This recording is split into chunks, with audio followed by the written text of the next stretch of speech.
Community in 2012. This meeting is being recorded. Great. And I first went to Jonah House in 2002. So those are sort of my entry points. But my thesis, my understanding, decades later, is that those communities have the same motor.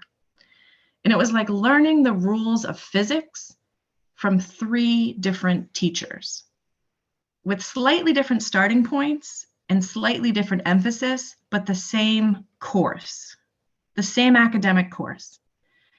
It's a great gift to be loved by those communities, to love those communities. And I have found that the treasure of that course, the heart of that motor, the truth, is really what we call the pillars, which are, of course, not invented by those religious communities, but are found in the Gospels. And I think what we'll do in this presentation is really explore the paradox that those pillars provide: stability through flow, right? That I think is the treasure, the gift we need to give the world: stability through flow, through the pillars. No one needs to tell you what the pillars are, so I will make this slide short. I do think it's worth noting that the pillars really came, of course they were always there, but it was really this 1968 Vatican II call that really sent the orders back to come up with these nuggets of truth, these kernels.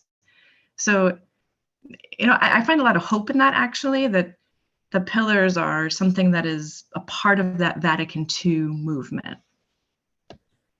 Okay, this slide needs no introduction. Beautiful representation of the pillars. Nothing on this. Okay. What did you say, Margaret? No, nothing. There it is. Screen Okay. was blank, but it's up. Yeah. Okay, I might have to go forward and back, and that seems to be the trick.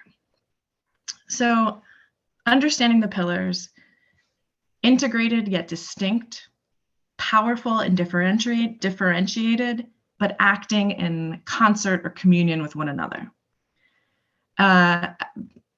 I was at Harmony Farm. I was with Dee Dee and Ellen Rita, and I thought that I had understood the pillars, and I was so excited to talk to them about it. And I was like, I totally get it. It's like a seed that's planted in the soil that becomes the stem, that becomes the flower. That's what the pillars are. If you pray and you study and you do service, you'll have community. And they were like, yes, and this presentation is really about the metaphors of understanding the yes and of the pillars. So here we go. The pillars are like table legs. When equally represented in our life, they provide stability and a foundation for our life. The pillars are like energy centers. These are chakras, energy centers. So this is a second metaphor. If this is a familiar metaphor, energy centers light up, right, within us. They're different spirits, different energies, and the pillars can be like that. Energy centers that light up at different times, that flow into one another. This is my joke part of the presentation. This is a liver. Most people don't know what it is, but the pillars are like vital organs, right? They're each vital. You need all of them to live, and yet they do different things, and they're connected and they flow, right? The pillars are like vital organs in our lives.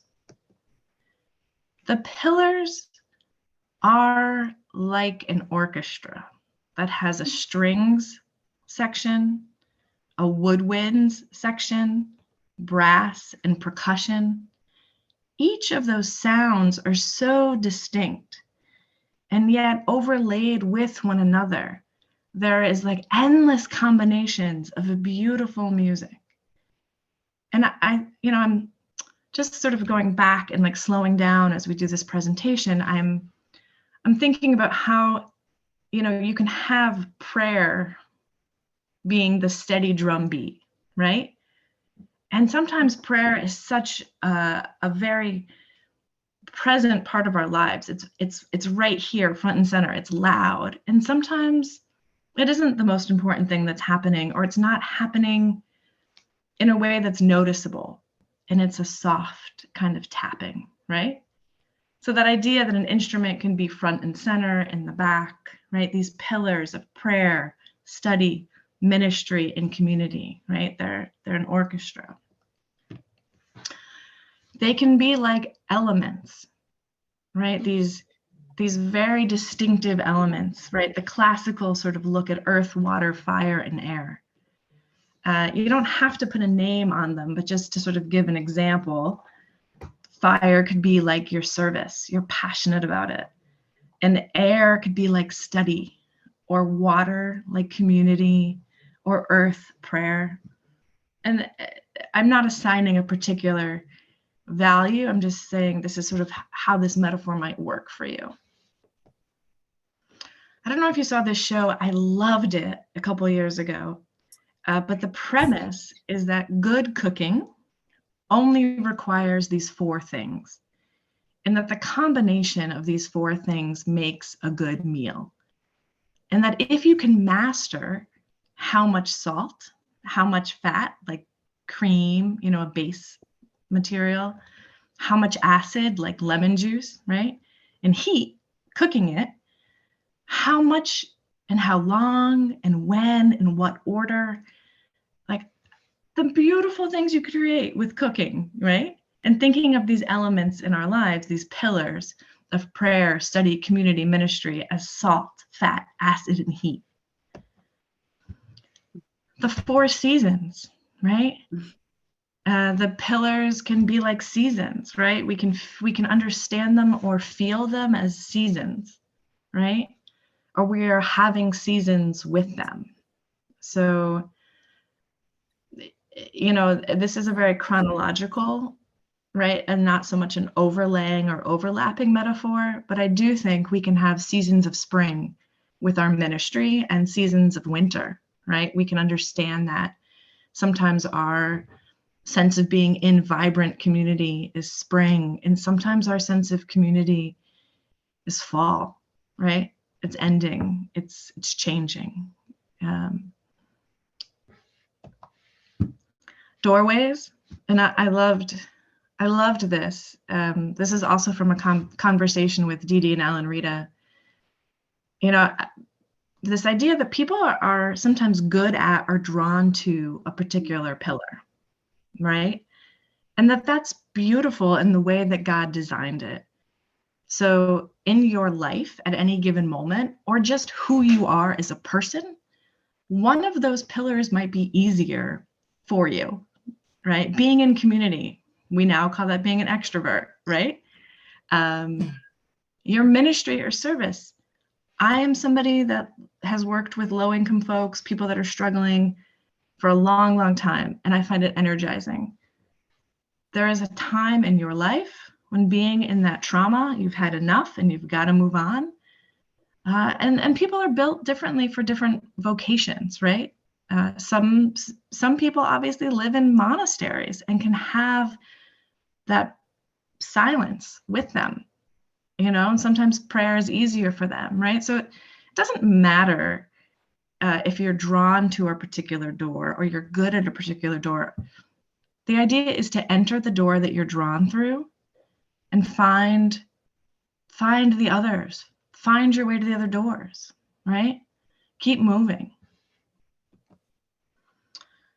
I think, I don't have a picture of a compass on this slide, but I think, sort of an obvious metaphor or use for the pillars in your life as a compass or a guide.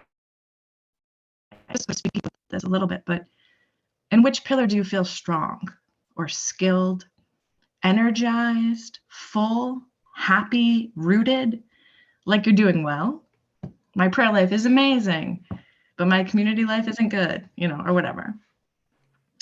My study skills are sort of lacking. I've dropped the ball on that, and I need to grow in a particular way. And what am I desiring or missing? What's wobbly or off? And what am I being drawn to? Is it different work? Is it different relationships? A different or more spirituality? You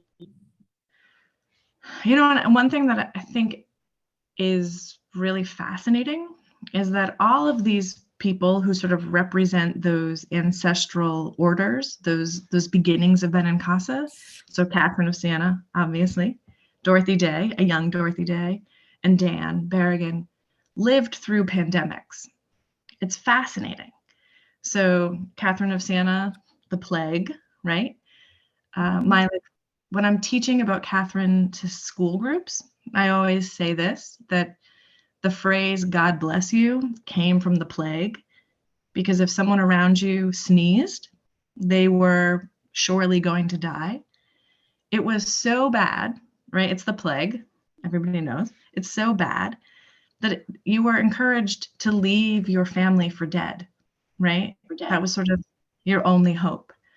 So here we have Catherine of Siena with a shovel, and you can see, I hope you can see it, there's a grave in the back. So Catherine did not leave the dead. She buried the dead during the plague. Dorothy Day lived through the flu of 1912. 1912, is that right? I always get that wrong. The Spanish. 1919? 1918, there you go, thank you. So she gets recruited to go to Brooklyn, and she works in a hospital, like during a legitimate pandemic, right? And she is changed by that experience. She's young. It doesn't get sort of the play or the prominence of sort of her stories later in life. But that moment where she's called into the hospitals and she sees people sick and dying changes her. And then Dan, during the AIDS crisis, went into hospitals, went into hospices with the Dominican sisters. I mean, I forget her nun name, but Mary Headley was at St. Rose Home in the Lower East Side with Catholic workers and taught Dan how to sit with people who were dying. And surely it was a frightening time for all of them. We now know that you can't die holding the hand of someone with AIDS, but they didn't know that at the time. And so the courageous witness of these people, of our founders during pandemics, certainly inspired us. And I don't think that you can do those things unless you are rooted in the pillars, unless you take it to prayer, unless you're rooted in the truth and finding the truth and study, right? Sifting through what's true and not true, unless you have community to support you, right? You can't do those courageous acts of ministry. So for me, I think having the pillars, means that we are making sound decisions, right? It's a guide during normal times and a guide during catastrophic times. I don't know if anybody knew Tom Cornell. He was a Catholic worker. He ran Peter Moran Farm. He died obviously very recently. But I was sort of surprised to see the memorial card they gave out at his funeral. And I know it's pray, study, work for peace and justice, but obviously community is a part of his whole life. So it was interesting to me that this sort of integrated action was so a part of Tom Cornell's life that it was on his memorial card at his funeral. So I want to sort of switch gears for a moment, sort of go back to this image and these folks. I'm just going to flip back to kind of refresh us before I move on. And I hope all the movement doesn't make you seasick, but I just want to kind of flip through some of these metaphors before we move on.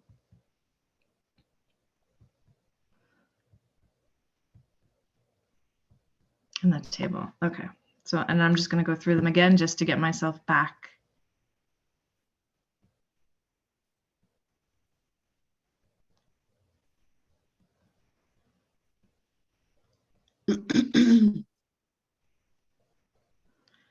Okay. So I'm going to change gears. This is sort of the last part of the presentation. I'm going to look at the time, and it seems like we're doing okay. So, Margaret, unless you tell me. No, You know. you're doing okay, Karen. Okay, great. You're doing more than okay. Okay.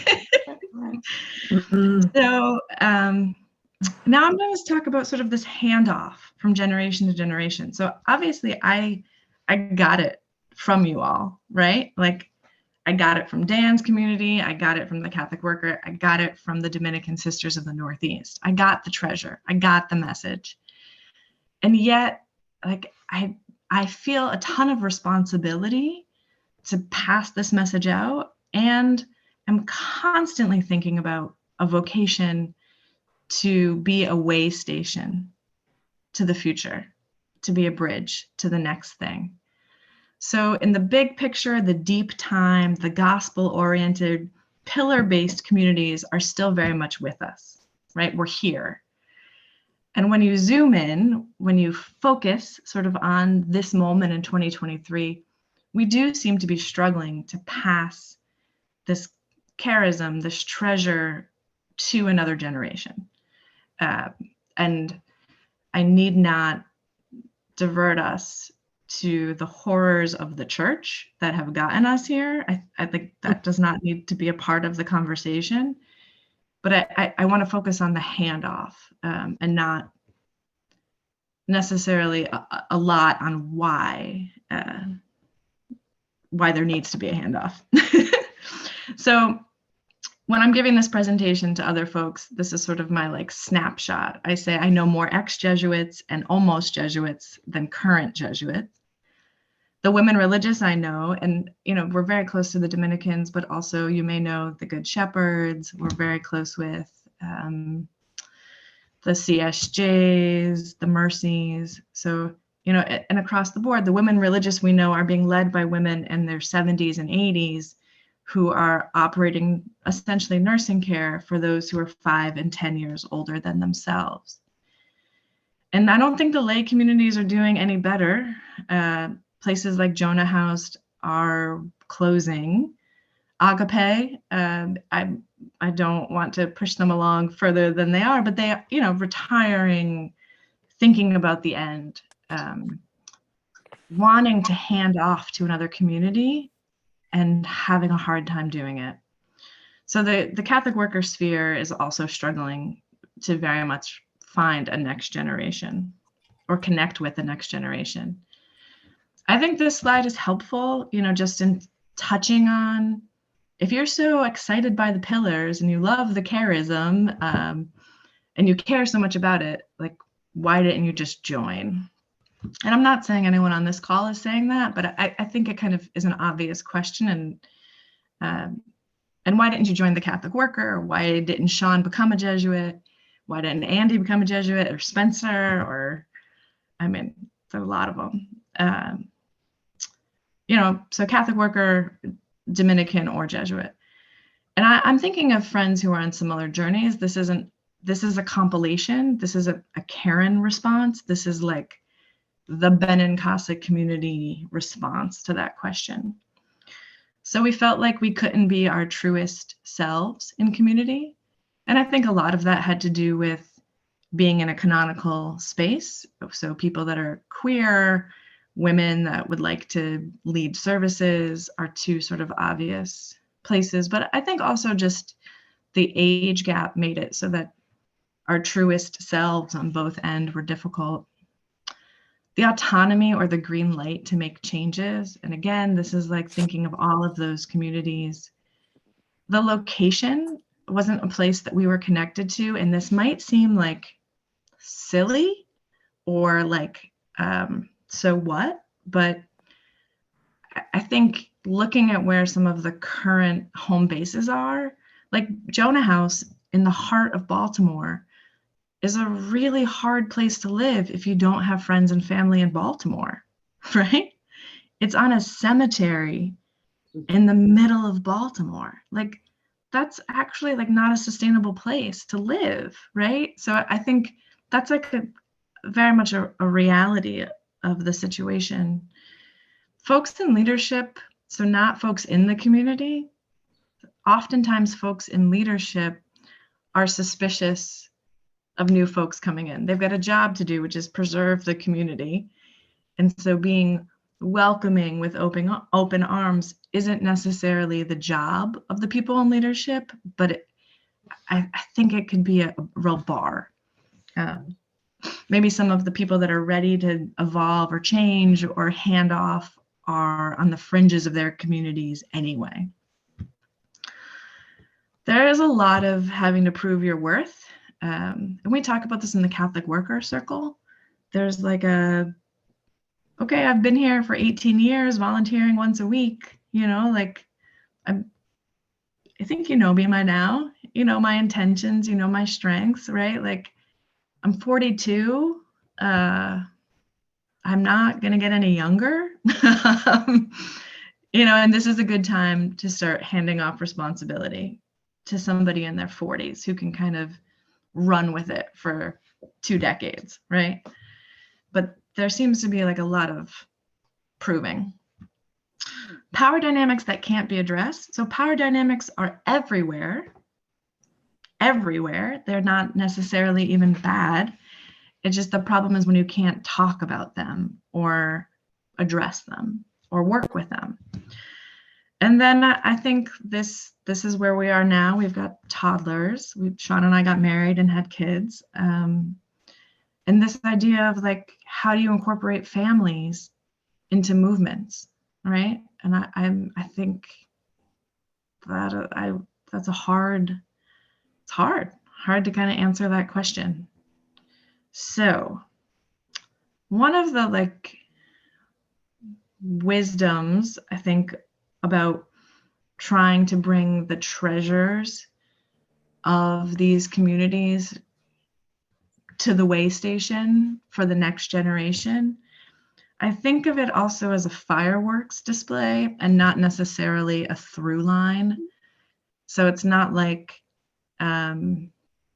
you give the keys to the next generation, but that there is sort of like, psh, right? And then that kind of fades.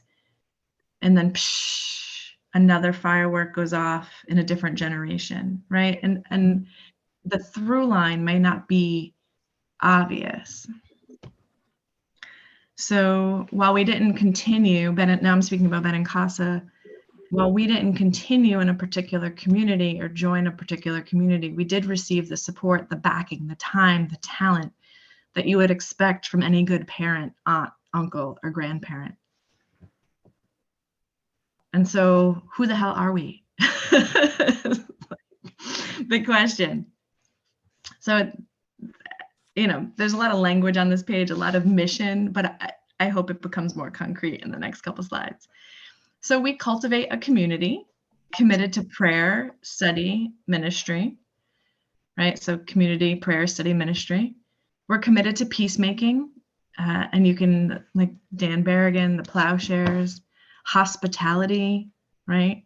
Catholic worker, and care for creation. And I think the Dominicans do care for creation so well. We strive to create events and programming in a home that is inclusive, life-giving, and liberating. Our friend Jim Robinson came up with that, Catholic, but inclusive, life-giving, and liberating.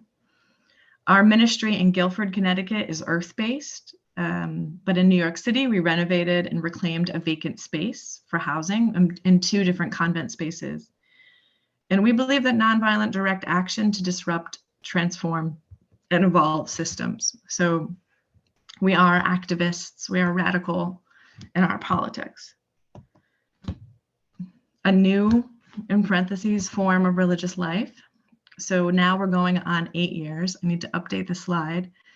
This September, it depends on when you sort of mark it, the day we moved in, the day we had our opening ceremony, but this year will be the 8th year of deepening and formalizing the community, right, through the pillars. So this picture on the left is just a snapshot of our Mary Magdalene, our first year here in Guilford, 2021. Middle picture is Jimmy and Sophie. They're cooking in our Dan Berrigan Center. picture on the right is Andy and Steph, a former Jesuit and a divinity school MDiv, friend of ours, leaders in the community, and they're holding baby Aaron, my baby, who's now 2. So you can see how the pictures from a minute ago. This is like the nuts and bolts of the pillars. So this is our last year through the pillars. So liturgy is prayer, and we had lay-led liturgies at All Saints, Imbolc Brigid presentation of the Lord, and these are seasonal, right? We had an autumn service, a winter service. This is amazing to me. Like, this always blows my mind, even though it's been happening for years. But Catherine of Siena's feast, Dan Berrigan's death date, and May Day are all boom, boom, boom, boom, boom, right? So it's the end of April, the last 2 days of April to the first day of May. So it's amazing. So we kind of take spring as like our Founders Day. Mary Magdalene, which is coming up, so July, and we're going to baptize Tiago at that liturgy. He is the baby of Steph and Andy from the last picture. So liturgy, the diaspora, because we came through New York and then we kind of scattered, a lot of that having to do with the pandemic. We have sort of bases in California, in the Bay, and Teresa and Ben are kind of the hosts of that community. Chicago, Tom Haskin, and Boston, Sophie and Jimmy are in Boston. We have a study element, which is called Through Every Age. And Steph and Jamie Manson work at Catholics for Choice. And so we've taken this last year to go on a journey with them of understanding the Catholic Church's relationship to and the way that they have their hands on reproductive rights, and the theological framework for that, the historical framework for that, the political framework for that. So that's really our study. Vespers, so this is sort of, I should put these in a different order. So liturgy and Vespers are part of our commitment to prayer every night. And I have to remember to remind Sean to jump on instead of me tonight.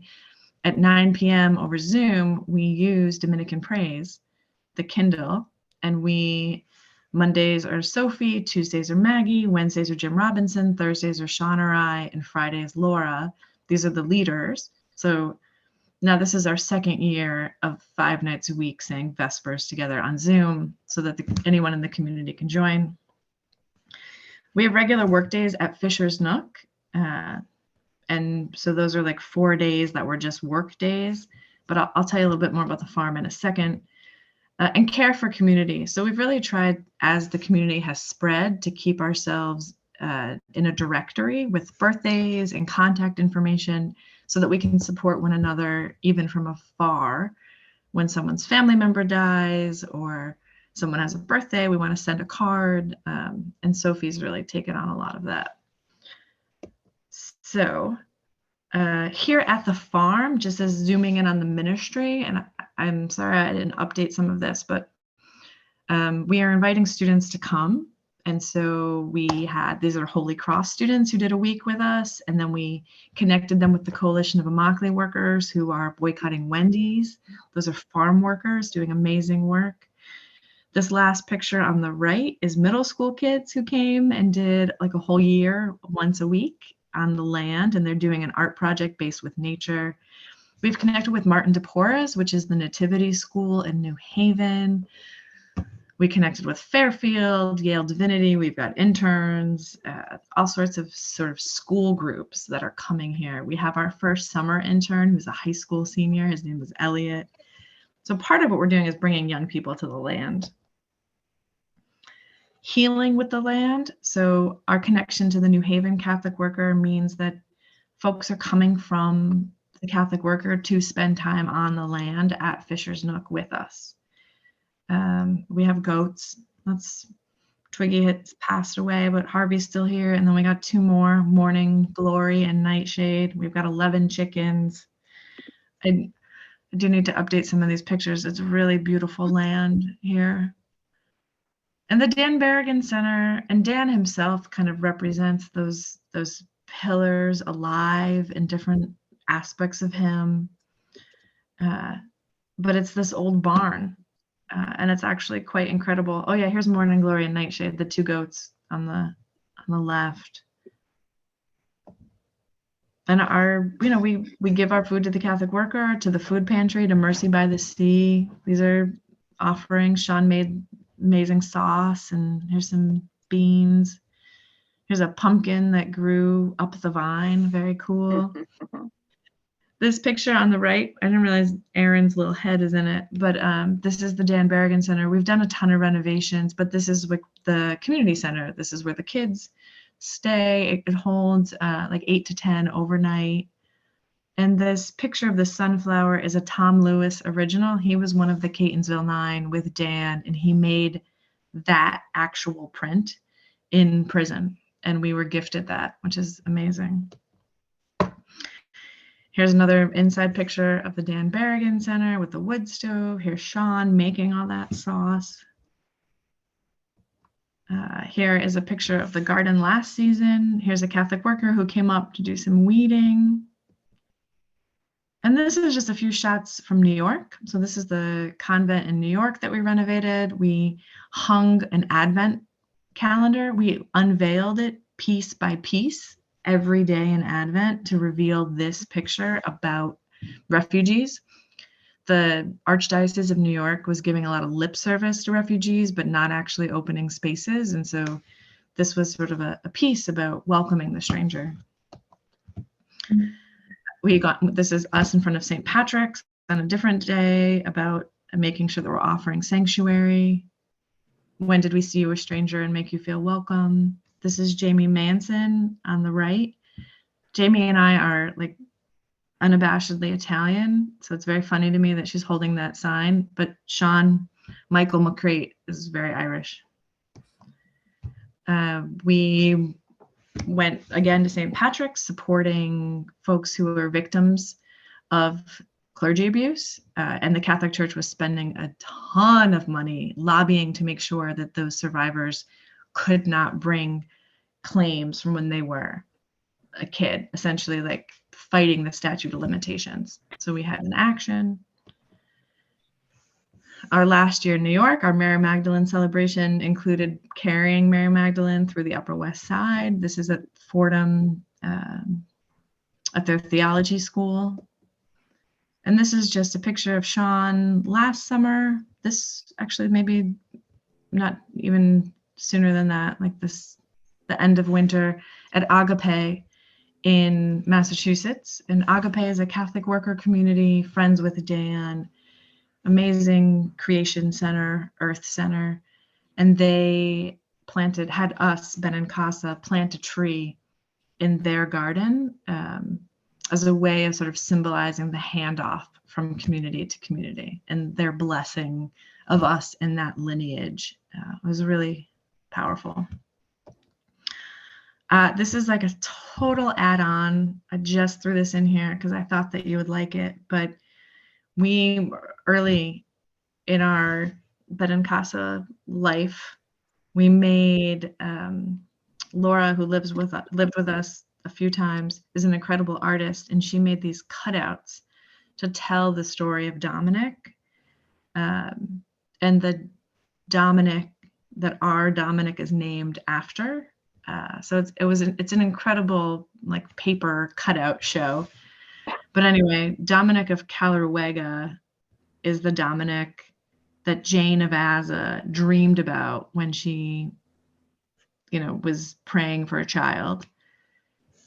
This dog, this is actually our dog whose name is Dominic, who adopted on August 8th.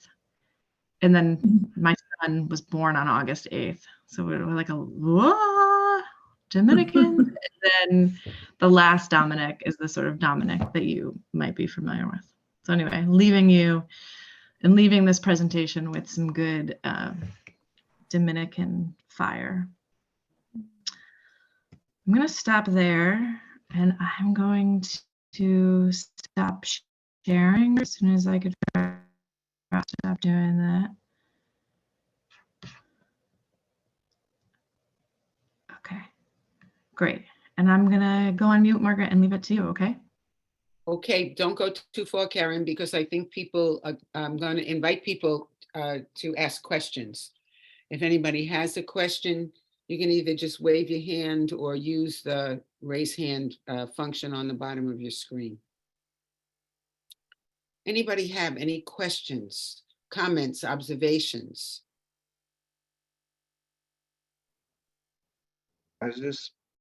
How big is your farm? It's a farmette. It's 6 acres. Still a good size. And how do you, I'm sorry, Yeah. No, go ahead.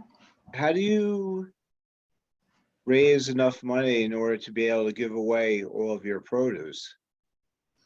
So I would say the answer to the question of how did, I'm going to take one step back, Joe, and then I'm going to answer that question. So every Sure. year, the question of how do you raise enough money to do blank changes, right? So like when we were in New York, we were able to rent out some rooms to friends who were nurses, teachers. We gave them the most ridiculously low rent in New York City, but because the convent was so big, we were able to make ends meet mostly through that. We applied for grants, and all of us personally just threw in all of our money. Like Sean cashed out his retirement as a New York City teacher. I drained my savings. So like every year is kind of different. In this particular iteration at the farm, we were really drowning. Like we weren't going to make it. Like we definitely like tapped out on all of the savings, all of the grants. Like we were done for. So in August of 2022, so like not even a full year ago, I went back to work, and I'm a lawyer, and I work at the Connecticut Veterans Legal Center, which is a nonprofit. So I work with homeless and addicted veterans, but because it's a legal aid job essentially. But I told them I would not take the job unless they gave me a union rate. And so like by the grace of God, I like am able to float the farm by working at the VA with homeless veterans, which is amazing. We live simply, but it's like enough to pay the mortgage and eat and, you know, get by. And This is not a good long-term financial strategy. It's not enough to save, but it's good enough for now. so, and I guess you don't have anyone that has shares, or you do a farm stand or anything like that? The stress of it, the stress of commercial growth, you know, like growing for commercial sale, it just, I don't know. Maybe we will get there. Not now, but I think it's a possibility for the future for sure. This is only our second growing season, so it was just like Sean didn't trust that we knew the land enough to be like, yes, for sure, we're going to get this many onions, you know. But I hope to. Yeah. Thank you very much. God bless. Marcel? Karen, I found it very interesting and informative. And I particularly liked how you connected all the metaphors, the doors, the seasons, the vital organs. I found that extremely interesting. Thank you. I have a question, Karen. I Yeah. don't think I got the thing about the fireworks. Oh, the yeah. explosion. Could you just do that again? Totally. Okay. So like I used to be very stressed, you know, like I used to be very worried about this, but like, oh no, the Catholic worker's dying, right? Like they've got a handful of elderly people that are doing the shifts. New people come and they can't quite make it work. Like the new people leave. And then I used to be stressed, oh no, it's the end of religious life as we know it. Like how are we what's gonna be what's the solution here? And I think one like grace was stopping to think about sort of a through line with like a very clear handoff, you know, like I'm giving you the keys to Amityville, right? Like, or here's the deed, or like I stopped worrying about that very clear handoff and understood it to be more like fireworks, which is like this community is a brilliant lights display, and then that firework kind of goes out, and then the next firework comes up on its own, sort of independently or disconnected from that firework before, but a part of the same display. Thank you.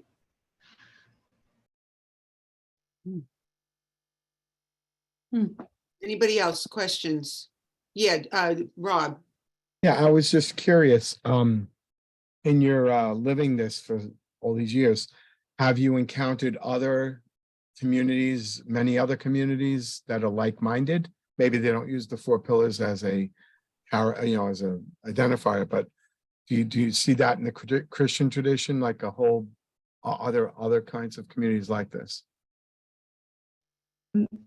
So yes and no, right? Like certainly like we all kind of came through the same formation, which is to say we did volunteer programs. We went, right? Like imagine like 50 people, sort of what I'm talking about in terms of like committed community. Went to volunteer programs. Lots of us, not me, but lots of people went and got masters in divinity.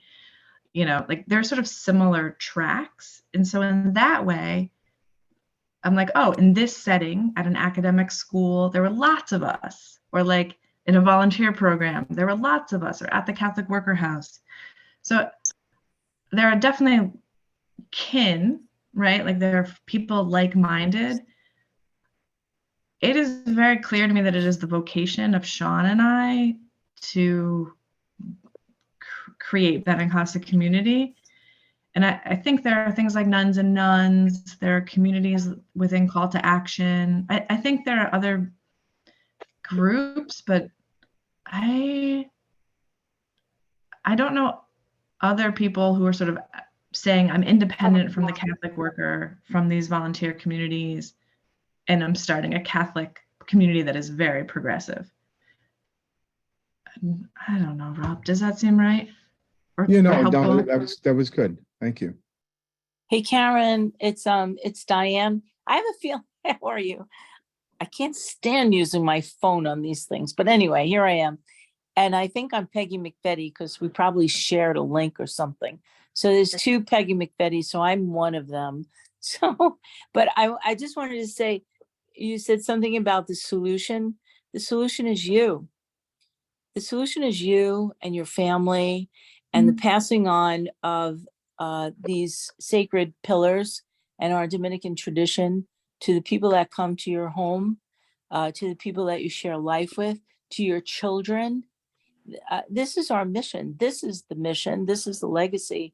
So don't worry about, whether we're here or not, because that's what Dominic did. We're just passing it on. That's all we're doing. And that's what we want to keep on doing. And that's what you're doing. And you're doing it in a very inclusive and wonderful way, which that's really who Dominic, Catherine, that's what it was all about. Somehow or other, through the course of religious life and whatever, we went down a path that perhaps was too non-inclusive. And, thanks be to God, now I think we have broken through, since Vatican II, but even more so now, in a welcoming community, and especially for today, that, for you to really pour your heart out and your openness to LGBTQ, to transgender, that this is what Dominic, I think this is what Jesus is calling us to today. And so I applaud and say thank you. Thank you for keeping the mission, keeping our legacy going. And this is what Dominican life, I believe, and tradition is truly about. So thank you. And someday I hope to meet you and your beautiful kids. I knew your baby boy, but now I really have to meet your children. So someday, okay? Thanks, Diane. Anyone else? Yeah, Angela. Karen, how many people live there with you? So at the moment we have Sean and I and the two kids and a Catholic worker who lives in the barn. So we've got we've got one permanent other place besides for the family house. And I will say in our family house, we have a guest room that's pretty much always occupied, not by a permanent person, but someone. So it's sort of like the family and this guest room, and then a permanent place in that. It sounds creepy, but it's the attic of the Dan Berrigan Center. There's like the private bedroom up there. Right. And do you have a place in New York City also still? No, we left. Yeah. Right. That's what I thought. Which was, Okay. yeah, was a loss. Mhm. But yeah. Anybody else? We're coming up to the end of our time. Anybody else a question? Comment? Yeah, Nora. Hi, Karen. Thank you. That was wonderful. When people come and stay, do they contribute financially to the running of the project? No. I think we've talked about it, not in New York, that we had a like room set aside for people who could contribute. And it was mutual. They got affordable housing and we got a contribution. Here we don't have that kind of space. So with the limited space, we just make it hospitality. You know, there are all these houses for sale around us. I am too nervous to take out another mortgage. You know, like I feel like we're kind of where we need to be, but I do feel like as these houses around us come up for sale, that might be a place where other couples could buy, and that we might kind of grow our space. And then I do wonder if there might be space for people to contribute financially, you know, as a part of the community. We just, don't have it at the minute. It's 9 o'clock. Anybody else will take one last question if you have one. Karen, this is Peggy McFetty, and Yeah. first of all, hello. So good to see Hello. you, but you don't see me, which is a blessing, Yeah. really. But here's my question, and I only for the sake of time, just kind of word it the way I don't want to. But do you have a goal? Do you and Sean have a goal? I get passing on, and I just wonder, like, would that be a goal, having community around you, or like when you talked about those homes, or? Yeah. You know, the goals, it's interesting. The goals I had when we started have definitely changed. I really was like, I've got to come up with the new solution, the new form of religious life. And now I really have shifted, like, authentically to, it is my job to get the 4 pillars to as many people as possible. Whether or not they stay in community or they yes, in an immediate, concrete way, yes, get all of the houses around us. That is my goal. For sure. In a longer term cosmic way, I understand our role and you know, I know we're short on time, but maybe I should make this a part of the presentation, but it is clear to me in 2023 in American society that we are a people with a mental health crisis. We are a people with no moral compass. We are lacking a culture. This, like, capitalism is not a culture, right? And so I think the pillars are critically important to providing life, joy, right? Like, I really do think this is the secret to joy, is to be in community, to do work that is meaningful, to have a curiosity, an intellectual curiosity, and a contemplative root, right? Like, I really do think this is like what we need to share with the world. I'm sure every generation is like, this is the worst it's ever been, but like, I will speak for, I will only speak for what I know now, and this feels like the worst it's ever been. And so I'm like, how can I get this message of being balanced out to the world? And just, yeah, I appreciate that, Peggy. And Diane, when you were talking, I was just thinking, you know, like the mysticism of like being in these communities and carrying on is like, I am both just one coin in the treasure box. Like Benincasa Community is one coin in the treasure box that is the gospel, right? And also, I feel like I inherited the whole damn thing. I am somehow the inheritor of the treasure of the gospel and one coin in the treasure. You know, like I am like, I have inherited from you the entire treasure box. And it is my job to just add to that treasure box so that somebody else can inherit it. And I think, you know, I think the Pillars speaks to people in a lonely world, in a crushing world, in a world that is, you know, capitalist driven. And so social media fast paced, like we have to get people, you know, I'm just going to be Margaret Gagliardi for 1 second and be like, if you're not doing 20 minutes of silence every day, what's the point, right?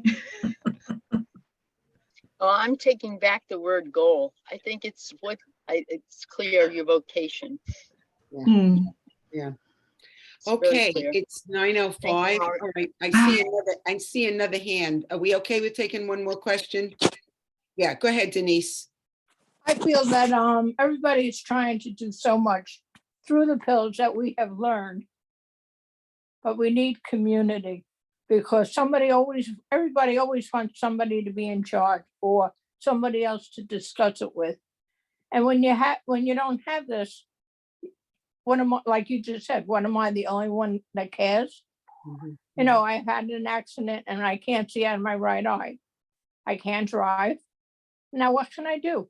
So I've been down in the dumps lately. I can't get to Amityville. I can't do anything. So today I went out in my garden to see where I could find God, because I am very depressed over this. Mm. But we need somebody or the community to hold everybody together. That's right. That's the hard part. And I think people who are young, who weren't used to feeling that physical loss, felt it with the pandemic and learned real quick. Yes, You know, got to find community. yes. I know. I mean, everybody's feeding the poor, everybody's helping somebody, but you have nobody to discuss it with or collaborate Exactly. with.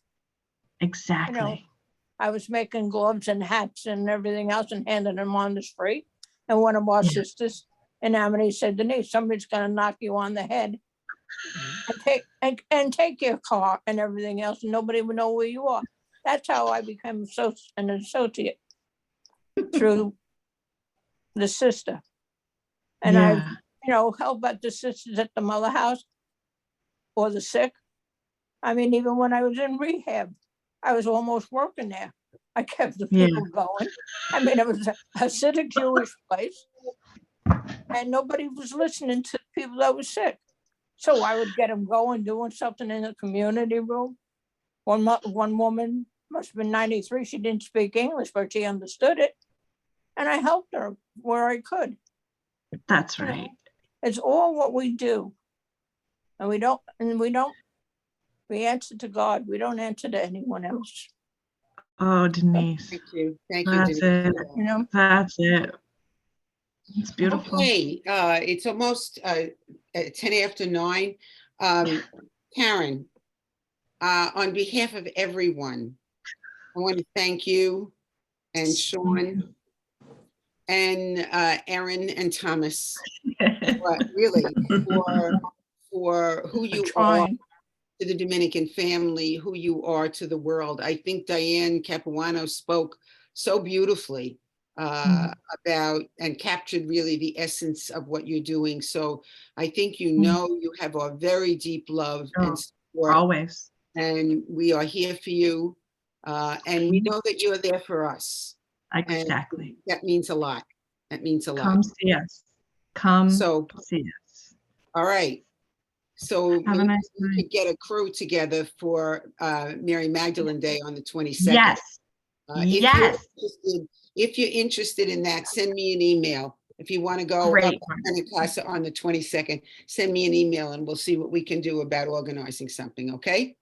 That would be amazing. All right, Karen, Okay. again, thank you so much. No, it's Thank the you. other way around. Thank you, Hey, Karen. Karen. Thank you, Thank Karen. you. Night, Thank you everybody. very much. Thank Good night. Good night, Margaret. Thank Wonderful. you. Night. God Good night, bless. everybody. Bye-bye. Bye. God Wow. bless.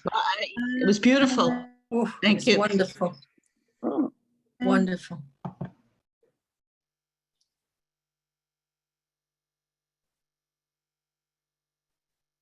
I guess I got lost.